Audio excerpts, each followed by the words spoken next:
My name is Trong. I'm 52 years old now.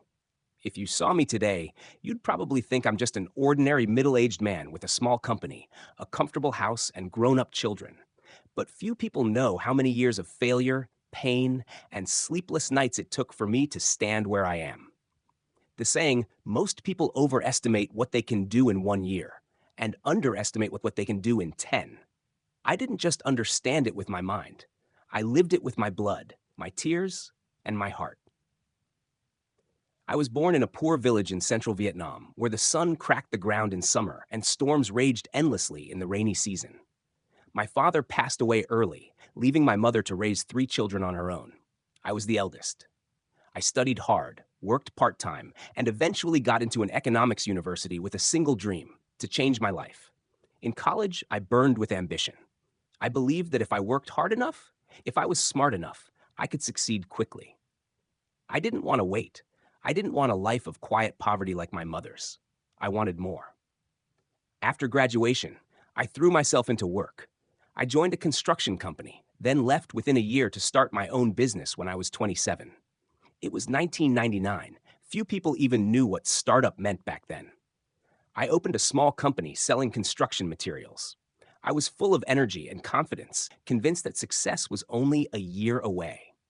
I worked day and night, forgetting meals, sleep, and even my mother's birthday.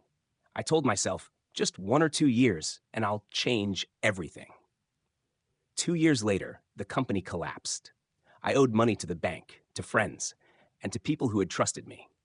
When my first son was born, debt collectors were knocking on my door. The failure cut deep. I remember standing by the window of our small rented room, watching my newborn son sleep, and tears ran down my face. I whispered, "Am I just useless?" I couldn't look my wife in the eye. She still cooked, still smiled, still believed in me, and that made the guilt even heavier. For the next 3 years, I did whatever I could: sales, delivery, manual labor at construction sites. I stopped talking about big dreams. I just wanted to survive, pay off my debts, and raise my child. But somewhere deep inside, the fire was still burning. It never truly went out. It was only waiting. In 2008, when I was 35, a college friend invited me to start a new company, again in construction equipment supply. This time, we had a plan, capital, and partners. I hesitated. I was terrified of failing again. But my wife said to me, "If you still have that dream, go for it. I believe this time will be different." Her words saved me. I started again, slowly, carefully, humbly. I no longer dreamed of making it in a year. Instead, I focused on small, steady steps, surviving month by month, quarter by quarter. I didn't chase wealth. I focused on honesty, quality, and consistency. 10 years later, our company had become a stable small business with more than 20 employees, steady contracts, and independence. I wasn't a young success story anymore, but a man who had fallen hard, rebuilt himself, and learned patience. Looking back, I realized that the scariest thing isn't failure. It's losing faith in your ability to change. I used to think 1 year could change my life. But in truth, 1 year is just a small step. 10 years, though, 10 years of persistence, integrity, and quiet endurance can transform everything.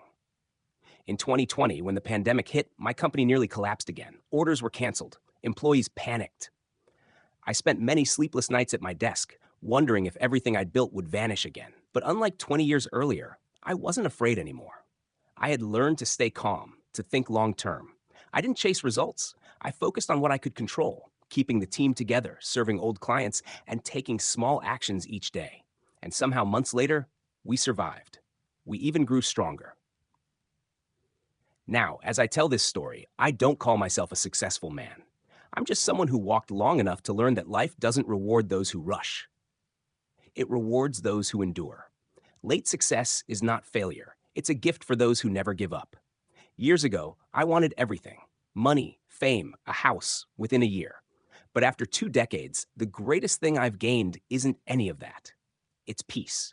I'm grateful for my failures because they taught me to slow down, to listen, to love, and to trust that all good things take time.